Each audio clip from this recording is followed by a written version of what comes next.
శుక్లాంబరధరం విష్ణుం శశివర్ణం చతుర్భుజం ప్రసన్నవదనం ధ్యాయేత్ సర్వవిఘ్నోపశాంతయే. ఓం గం గణపతయే నమః. ఓం శ్రీమాత్రే నమః. ఓం శ్రీ గురుభ్యోం నమః. మా ఆది ఆస్ట్రాలజీని చూస్తున్నటువంటి మీ అందరికీ పేరు పేరున నా హృదయపూర్వక నమస్కారాలు. నేను మీ వాడ్రి నారాయణరావు శర్మ, CMA చేశాను, MA ఆస్ట్రాలజీ కూడా చేశాను 1999లో. సరే అది పక్క పెడదామండి. ఇప్పుడు మనం జనవరి 1 నుంచి 31 జనవరి వరకు కూడా, అంటే 2026 గ్రహాల యొక్క ప్రభావం ఎలా ఉంటుంది 12 రాశి వారి మీద కూడా తెలుసుకుందాం.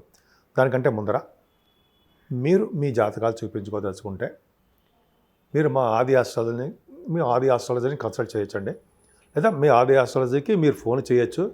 7075389589 7075389589 కాల్ చేయొచ్చు. కొద్దిగా బిజీగా ఉండడం వల్ల, కొద్దిగా షూట్స్లో ఉండడం వల్ల, లేకపోతే నేను జాతకాలు చెప్తూ ఉండడం వల్ల కొంచెం లిఫ్ట్ చేయకపోవచ్చు. మీరు వాట్సాప్లో మీరు మెసేజ్లు పెట్టండి, తప్పకుండా నేను మీకు రెస్పాండ్ అవుతాను. అంతే కదండి, జాతకాలే కాదు, మీ ముహూర్తాలు పెట్టించుకోవాలన్నా, అంటే గృహప్రవేశ ముహూర్తాలు కానీ, వివాహ ముహూర్తాలు కానీ, అట్లాగే అనేక రకాలైన మంచి మంచి ముహూర్తాలు పెట్టించుకోవాలన్నా కూడా నేను తప్పకుండా మీకు నేను చెప్పగలను. అంతేకాకుండా వాస్తు సంబంధించిన ప్రాబ్లమ్స్ ఉన్నా కూడా మీరు చెప్తే నేను దాని పరిష్కార మార్గాలు కూడా సూచిస్తాను. ఈ నెల మొత్తం కూడా ఎలా ఉండబోతోందో తెలుసుకుందాం. 12 రాశి వారికి తెలుసుకుందాం. దానికంటే ముందర గ్రహాల యొక్క స్థితిగతుల గురించి తెలుసుకుందాం. మనం గ్రహం అంటే గురుగ్రహం మిథున రాశిలో వక్రగతిలో ఉన్నాడు. కేతువు సింహరాశిలోను, రవి బుధ కుజ శుక్రులు వారు నలుగురు కూడా, అంటే 4 గ్రహాలు కూడా ఆల్మోస్ట్ 13వ తారీఖు వరకు ధనుస్సు రాశిలోను. అంతేకాకుండా 13th ఆఫ్ జనవరిలో శుక్రుడు మకరంలోను, 14వ తారీఖు రవి మకరంలోను, 16వ తారీఖు కుజుడు మకరంలోను ఎగ్జాల్టేషన్ ఉంటాడు, ఉచ్ఛలో ఉంటాడు. అలాగే 17వ తారీఖు బుధుడు మకర రాశిలో ఉంటాడు. అంటే ఆల్మోస్ట్ 13, 14, 16, 17 తారీఖుల్లో కూడా, అంటే ఆల్మోస్ట్ అంటే 15th నుంచి ఆఫ్ జనవరి నుంచి కూడా శోభాలతో ఒకలాగా ఉంటాయి. 15th జనవరి లోపల ఫలితాలు ఒక విధంగా ఉంటాయి. ఎందుకంటే వాళ్ళ గ్రహాల యొక్క రాశులు మారుతున్నారు కదా, 4 గ్రహాలు ఇచ్చే ఫలితాలు రాశులు కానీ డిఫరెంట్గా ఉంటుంది. అంతేకాకుండా రాహు మీకు అద్భుతంగా మీకు కుంభరాశిలో ఉన్నాడు. అంతేకాకుండా శనీశ్వరుడు మీనరాశిలో. ఈ విధంగా 9 గ్రహాలు కూడా 12 రాశిలో ఉన్నాయండి. మీనరాశి వాళ్ళకి ఈ సంవత్సరం లాభాలతో మొదలవుతుందండి. మీకు అధికమైన లాభాలు అంటే ఎలా అంటే వ్యాపారాల ద్వారా, మీ విద్య ద్వారా, అలాగే మీరు చేస్తున్న బిజినెస్ల ద్వారా చాలా చాలా లాభాలు వస్తున్నాయి. ఫ్లో ఆఫ్ మనీ బాగా ఉంటుంది. మీ కొత్త సంవత్సరంతో స్టార్ట్ అయ్యేది ఏంటంటే డబ్బుల మీద నడవడం కాదు, డబ్బులు మీద మీరు చూస్తూ ఉంటారు. ఒక గొప్ప అదృష్టం. అంతేకాకుండా మీ రాశిలో శనీశ్వరుడు ఉండడం అండి. ఆయన పని ఆయన చేస్తూ ఉంటాడు, మన పని మనం చేస్తూ ఉంటాం. అంటే ఆయనకి పూజలు మనం చేస్తూ ఉంటాం. ఆయనకి పూజలు చేయడము, ఆంజనేయ స్వామి కొలవడము, శనీశ్వరుడు 7 వారాల తైలాభిషేకం, ఇవన్నీ మామూలే కదా, మీకు తెలియదా? అంతేకాకుండా 2nd హౌస్లో ఆడిన కుజుడు ఎగ్జాల్టేషన్లో ఉన్నాడు. 2వ ఇంటి వాడు 11వ భావంలో ఉండి గురు చోట్ల అనుకోండి ఉండడం వలన, 4 గ్రహాల కలయిక వలన ధన ప్రాప్తి విపరీతంగా ఉంటుంది. కుటుంబంలో వృద్ధి ఉంటుంది, ఆకర్షణ శక్తి ఉంటుంది, చదువు ఉంటుంది, కంటిన్యూస్గా ఫ్లో ఆఫ్ మనీ, అంటే ఫ్లో ఆఫ్ మనీ పక్క పెడదామండి. ఎక్కువగా మాట్లాడే శక్తి, ముఖ వర్చస్సు బాగుంటుంది. ఎక్కువగా మీరు మాట్లాడుతూ ఉంటారు, స్పీచెస్ ఇస్తూ ఉంటారు. అందుకని చూడండి, గాయకులు అంటాము, సింగర్స్, యాంకరింగ్ వృత్తిలో ఉన్న వారికి యాంకర్స్, వాళ్ళకి మీనరాశి వాళ్ళకి స్టార్టింగే ధనప్రాప్తి కలుగుతుంది. ఒకసారి స్టార్ట్ అయ్యిందంటే సంవత్సరం వరకు కూడా మంచి శుభాలు కలుగుతాయని శాస్త్రం కూడా చెప్తుంది కదా, మనకి అందరికీ తెలియంది కాదుగా. కాకపోతే మీరు ప్రయాణాలు చేస్తూ ఉంటారు, ఆలస్యం అయిపోతూ ఉంటుంది, ఆలోచనలు వస్తూ ఉంటాయి, కానీ కార్యరూపం దాల్చలేరు. చిన్న ఆ ప్రాబ్లమ్స్ మాత్రం ఉంటాయి. మీ తోబుట్టువులకి హెల్త్ బాగుండా పోవడము, చిన్న ప్రాబ్లమ్స్, ఈ మాత్రం కొద్దిగా అవకాశాలు మాత్రం ఉన్నాయి. ఏదేమైనా మీరు సంగీతంలో బాగా రాణించవచ్చు, చదువులో బాగా మీరు ఉన్నతంగా రాణించడానికి అవకాశాలు ఉన్నాయి. భూములు, వాహనాలు, వస్త్రాలు, ఆభరణాలు మీరు కొనుక్కుంటారు. తల్లిగారికి చాలా బాగుంటుంది, మీ వలన మీ తల్లిగారికి చాలా చాలా బాగుంటుంది. అంతేకాకుండా రైతులకు కూడా మంచి పంటలో బాగా పండడము, ధన ప్రాప్తి కలగడం బాగుంటుంది. అసలు మెయిన్ ఇంపార్టెంట్ ఏంటంటే 4 గ్రహాలు పంచమ స్థానాన్ని చూస్తున్నాయి. అంటే సంతానం లేని వారికి ఖచ్చితంగా సంతానం ఉంటారు. అంటే అబ్బాయి అమ్మాయి కూడా పుట్టడానికి అవకాశాలు ఉన్నాయండి. పంచమ స్థానం పిల్లల వలన మీకు ధనప్రాప్తి, అంతేకాకుండా పిల్లల వలన ఆరోగ్యము, అదృష్టం, మీకు తృప్తి ఉంటాయి. మీకు స్పోర్ట్స్ రంగంలో కూడా మీరు ఉంటే మీరు స్పోర్ట్స్లో కూడా రాణిస్తారు. కళారంగం గురించి మాట్లాడుకుందాం.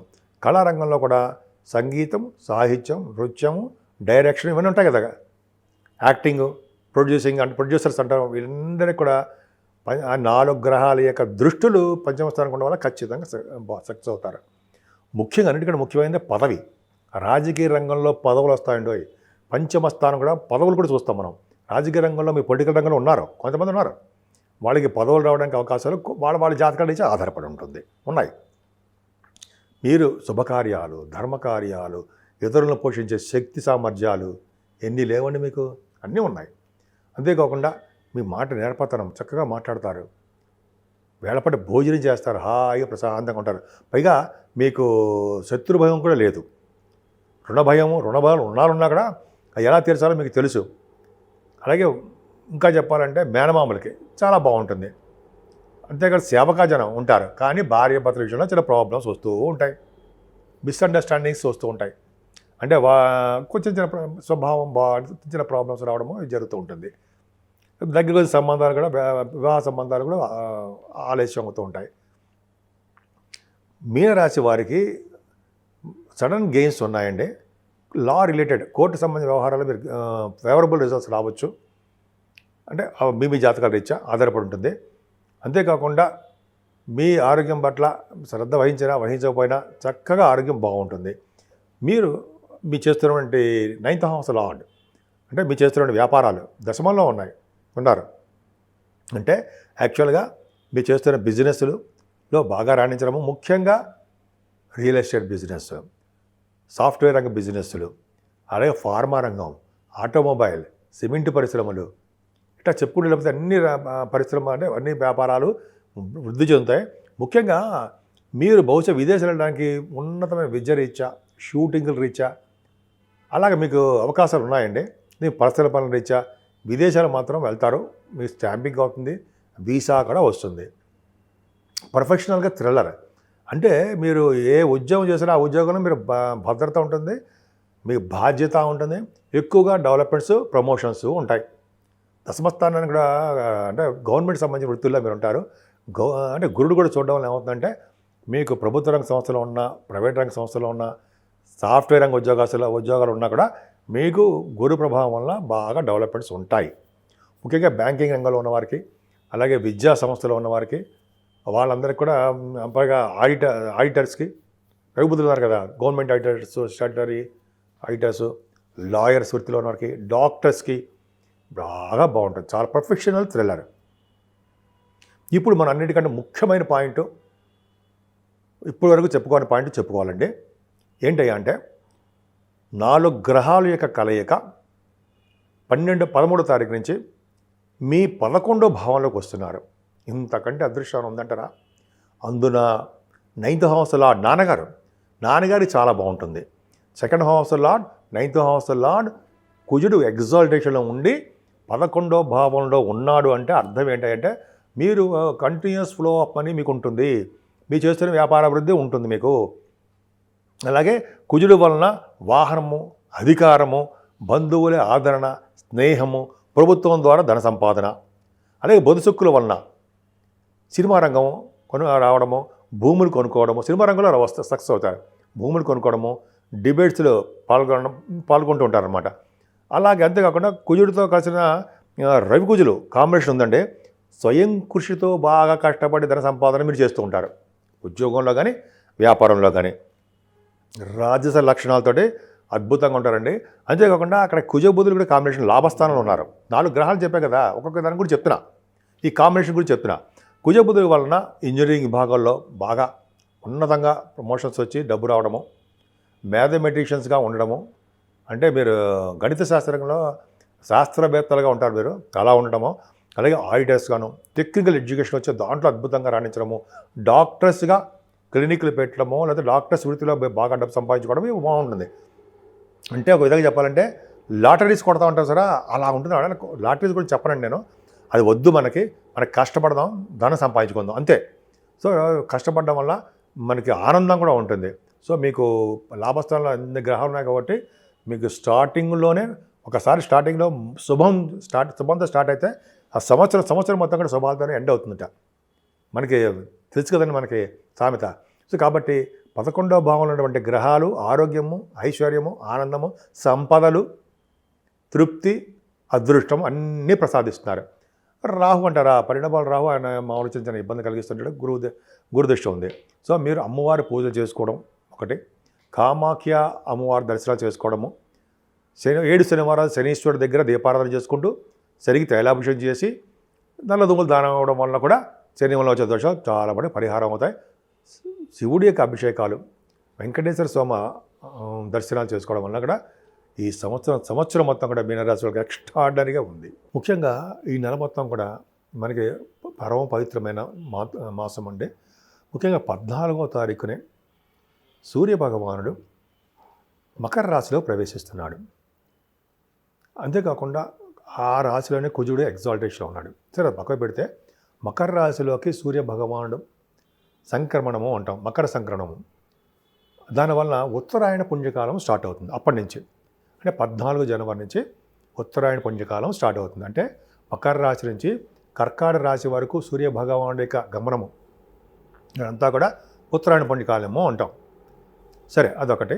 ఆ రోజున సూర్యభగవానుడు చేసేటువంటి పూజలు, దానాలు, హోమాలు, అంతేకాకుండా బంగారం దానము, గోధుమల దానము ఉంటాయి కదా, అటువంటి దానాలు చేసుకోవడము, అన్నదానము, అలాగే సూర్యభగవానుడి ఆరాధన చేయడం వలన సకల శుభాలు కలగడానికి అవకాశం ఉంటుంది. అంతేకాదండి ఈ నెల 14వ తారీఖు కూడా మనకి మకర జ్యోతి దర్శనం ఉంటుంది. అయ్యప్ప స్వామివారి యొక్క మకర జ్యోతి దర్శనం. ఆ రోజు కూడా అద్భుతమైనటువంటి ఫలితాలు ఉంటాయండి. అందుకని ఈ నెల మొత్తం కూడా అయ్యప్ప స్వామిని పూజించడం ఒకటి, సూర్యభగవాను ఆరాధన, ఈ ఇద్దరు కూడా చాలా అద్భుతమైన ఫలితాలు ఇస్తారండి. అంటే సూర్యభగవానుడు, అయ్యప్ప స్వామి వారు కూడా అద్భుతమైన ఫలితాలు ఇస్తారు మనకి. అంతేకాకుండా జ్యోతి దర్శనం కూడా మహాపుణ్యం అని అంటాం కదా. సో అదొకటి, జ్యోతి దర్శనం చేసుకోవడము అది చాలా పుణ్యం. సో ఈ విధంగా చేసుకుంటూ ఉండడము. 6వ తారీఖున కూడా సంకటహరి చతుర్దశి వస్తుందండి. అంటే పౌర్ణమి వెళ్ళినటువంటి చవితి. ఆ రోజు కూడా 6వ తారీఖు, సుమారుగా 6వ తారీఖు అనుకుంటా, ఆ రోజు కూడా ఇలాగా పూజలు చేసుకోవడం వల్ల, వినాయకుడికి గరికతో పూజ చేయడం వల్ల, స్వామివారికి ఉండ్రాళ్ళ నైవేద్యం పెట్టడం వల్ల సకల దోషాలు కూడా, అంటే 12 రాశుల వారికి ఉన్నటువంటి దోషాలు పరిహారం అవుతాయండి. అంటే కొంతమందికి వివాహాల కోసము ట్రై చేస్తుంటారు, ఉద్యోగాల కోసము, కొంతమంది ఏమో ఫారిన్ కంట్రీస్ వెళ్ళడము, విద్య కోసము ఇలా ప్రయత్నిస్తుంటే ఈ పూజలు చేసుకోవడం అంటే చాలా మంచిది. అంతేకాకుండా రాహుకి, కేతువుకి, శనీశ్వరుడికి కూడా పూజలు చేసుకోవడము, జపాలు, దానాలు, హోమాలు చేయించుకోవడం వల్ల చాలా మటుకు కూడా ఈ చెడు ప్రభావం, అంటే రాహు వలన, కేతువు వలన, శనీశ్వరుడు వలన వచ్చే చెడు ప్రభావాలు మీకు బాగా తొలగిపోయి శుభాలు జరగడానికి ఎక్కువ అవకాశాలు ఉంటాయి. ముఖ్యంగా ఈ నెల మొత్తం కూడా సూర్య భగవానుని, సుబ్రహ్మణ్యేశ్వర స్వామిని శివాభిషేకాలు చేసుకోవడం అత్యుత్తమమైన ఫలితాలు ఇస్తాయనడంలో ఏమాత్రం సందేహం లేదు.